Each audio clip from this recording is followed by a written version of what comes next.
Hello दोस्तों, आप सभी का स्वागत है आपके अपने यूट्यूब चैनल ज्ञानालय में। आइए हम आज देखते हैं गेहूं के बारे में। ट्रिटिकम स्टिबम इसका वैज्ञानिक नेम है। और हम आज चर्चा करने वाले हैं गेहूं की उन्नतशील किस्में, क्योंकि किसान भाइयों के लिए इस समय बुआई का भी सीजन चल रहा है।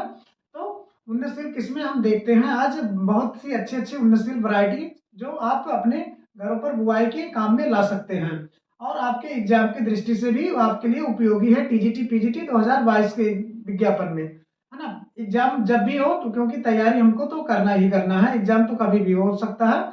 इसके लिए हमें वो नहीं है क्या कब एग्जाम होगा, इसके लिए क्योंकि हमें पढ़ाई करते रहना चाहिए। तो आज हम चर्चा करेंगे तीन चार टॉपिक पर। पहला टॉपिक हमारा होगा उन्नतशील किस्में, दूसरी टॉपिक हमारा होगा कीट प्रबंधन, तीसरा रोग होगा और चौथा उत्पादन होगा, यानी कितना उत्पादन हम 1 हेक्टेयर में कर लेते हैं। इसके पहले वाले वीडियो में हम लोग चर्चा कर चुके हैं कि ये गेहूं के सामान पर चर्चा में या ऑनलाइनर क्वेश्चन जितने उससे बनते हैं वो सब चर्चा किया है। और फिर हम लोग चर्चा किए हैं कि जलवायु क्या होती है, उसके लिए जुताई कैसे किया जाता है, सिंचाई कितनी की जाती है, और उस पे खरपतवार नियंत्रण क्या क्या कैसे करते हैं, खरपतवार कौन कौन से होते हैं गेहूं में। फिर तो आगे आइए देखते हैं हम आज के वीडियो में। जैसे हम वैरायटी के बारे में बताते हैं। वैरायटी याद करने के लिए क्या है कि आपको बार बार प्रैक्टिस करना होगा, बार बार आपको देखना होगा, वो करना होगा आपको। जैसे सोते जागते उठते बैठते हमेशा भी जैसे आपने पढ़ा, अभी रिवीजन किया, उसके बाद पढ़ाई कर लिया, रिवीजन करना है, तो आप उसको आप मन ही मन वो डिस्कस करते रहेंगे, यानी सोचते रहेंगे, तो इससे आपको वैरायटी याद हो जाएगी। क्योंकि वैरायटी एग्रीकल्चर के बच्चों के लिए क्या होता है, वैरायटी सबसे टिपिकल पार्ट होता है। वैरायटी याद करने के लिए आपको बहुत ही कंसंट्रेशन के साथ पढ़ना पड़ेगा और याद करना पड़ेगा। और इतना भी कठिन नहीं है कि आपको याद नहीं होगा, बट आप अगर बराबर प्रैक्टिस कर रहे हैं तो याद हो जाएगा। तो जैसे गेहूं की वैरायटी है गिरजा, सोनालिका, RR 21, है ना, मालवीय, PWD 343। उत्तर प्रदेश के जो पूर्वी इलाके हैं इसमें बहुत ही बहुतायत से बोया जाता है। PBW 151 ना, PBW 550, PBW 502। तो ऐसे सारी वैरायटियां हैं हमारे पास मार्केट में, जो हम बुआई करते हैं और अधिक से अधिक प्रोडक्शन लेते हैं। अब प्रोडक्शन हमारा लगभग मान के चलिए कि 40 से 50 कुंटल हो जाता है 1 हेक्टेयर में। तो आइए देखते हैं। और हाँ दोस्तों, वीडियो को पूरा देखिएगा, स्किप नहीं करिएगा, क्योंकि एक एक टॉपिक, छोटा छोटा जो टॉपिक है आपके लिए बहुत ही महत्वपूर्ण होगा। क्योंकि छोटे छोटे टॉपिक से ही टीजीटी में बहुत बड़े बड़े क्वेश्चंस आते हैं, बहुत अच्छे अच्छे क्वेश्चन आते हैं। और हम उसको छोटा वो समझ करके छोड़ देते हैं, लेकिन वहीं से क्वेश्चन आ जाता है, फिर हमने कहा कि इसको देखा था पढ़ा नहीं, है ना। तो आइए देखते हैं, देर नहीं करते हैं। गेहूं की प्रचलित किस्मों में सोनालिका, सोनालिका RR 21 है, सोनालिका, सुजाता, कल्याण सोना, है ना। और अर्जुन एचडी 2009। अब ये अर्जुन एचडी 2009 की खासियत क्या है कि एक 2,4-D दवा होती है जो खरपतवार नाशी के लिए होती है।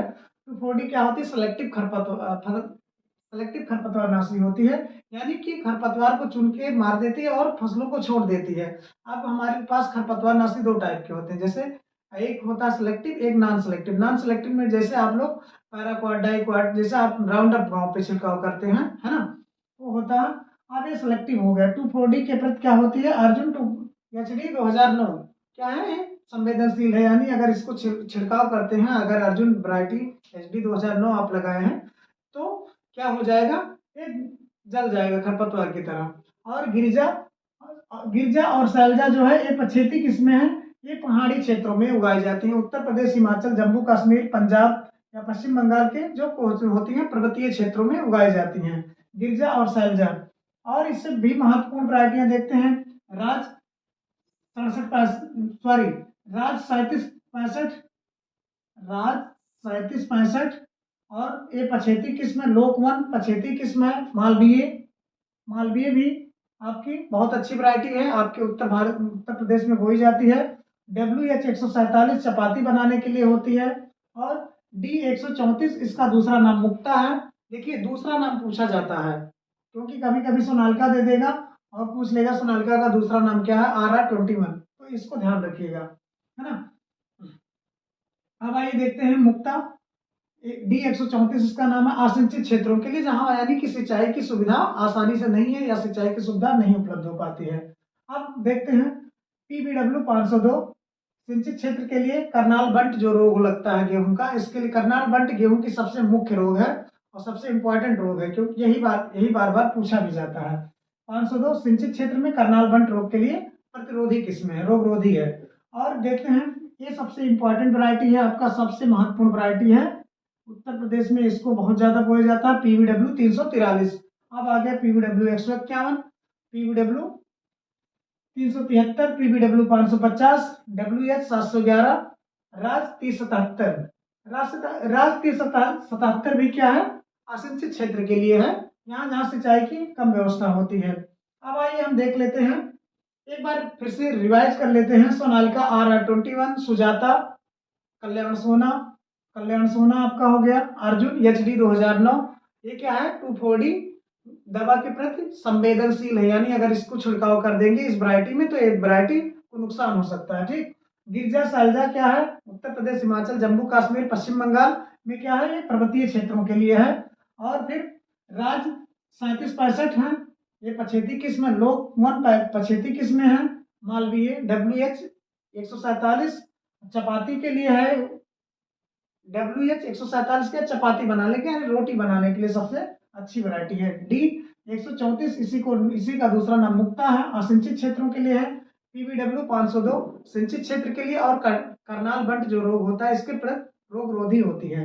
और PBW 343, PBW 151, PBW इसमें PBW 773, PBW 373, PBW 550, WH 711, राज 377। अब देखिए, इसमें गेहूं की वैरायटी याद करने के लिए ज्यादातर जो मोस्ट इंपॉर्टेंट वैरायटी है उसमें PBW लगा हुआ है ना।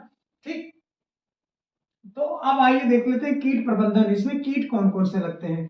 गेहूं का सैन्य कीट, जो वर्तमान में इस कीट का क्या होता है, प्रकोप जो है नागड़ है, यानी नहीं के बराबर लगता है, ये लगभग खत्म हो चुका है ना। अब दीमक ऑडिटरमस ओबिस जो होता है, ये जो किसका के लिए, दीमक के लिए जो है, ऑडिटरमस ओबिस के लिए क्या होता है, क्लोरोपाइरिफास 450 ml 100 किलोग्राम बीज के साथ उपचारित करते हैं। 450 ml क्या लेते हैं, क्लोरोपाइरिफास और 100 किलोग्राम बीज, तो क्या करते हैं, उपचारित कर देते हैं। तो इससे क्या होता है, आपका दीमक नहीं लगता है।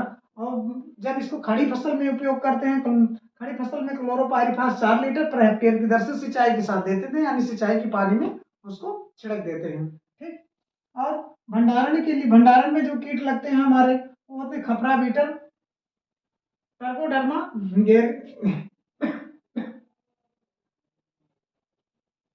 ट्राइकोडर्मा गेरिमिना, लार्वा अवस्था में नुकसान पहुंचाता है अधिक तापमान व कम नमी पर।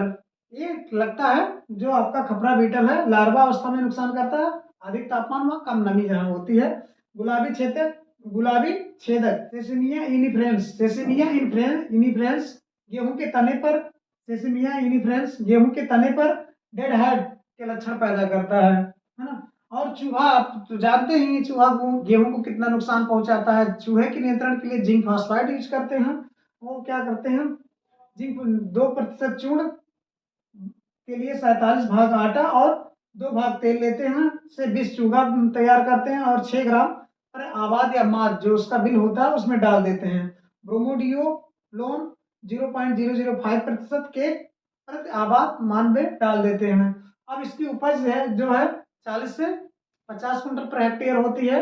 अब रोग इसमें क्या क्या लगते हैं, जो प्रमुख रोग है, करनाल बंट फफूंद द्वारा होता है। ये पूछा जाता है करनाल बंट किस फसल का रोग है, गेहूं का है, ऑप्शन दे देगा, धान का है, चने का है, मक्का का है या गेहूं का है। ठीक, अब ये हो गया। और ये पूछ लेगा कि किस से होता है, फंगस से होगा या फफूंद से होगा कि वायरस से होगा या जीवाणु से होगा, किससे होगा, है ना, या बैक्टीरिया से होगा। ठीक, तो इसमें देखते हैं करनाल बंट किससे होता है, फफूंद से होता है। करनाल बंट आपका फफूंद से होता है।